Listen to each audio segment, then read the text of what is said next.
கதை முடிஞ்சு போச்சு.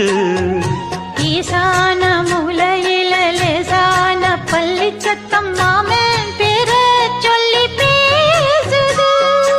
ஆறாத சோகந்தன்ன தீராம சேர்த்து வச்சு ஊரும் சேர்ந்து என்ன ஏசுது.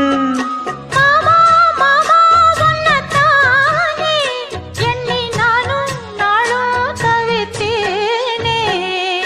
கூண்டுக்குள்ள என்ன வச்சு கூடி நின்ன ஊற விட்டு கூண்டுக்குள்ள போனதென்ன கோலக்கிளியே. கூண்டுக்குள்ள ஒன்ன வச்சு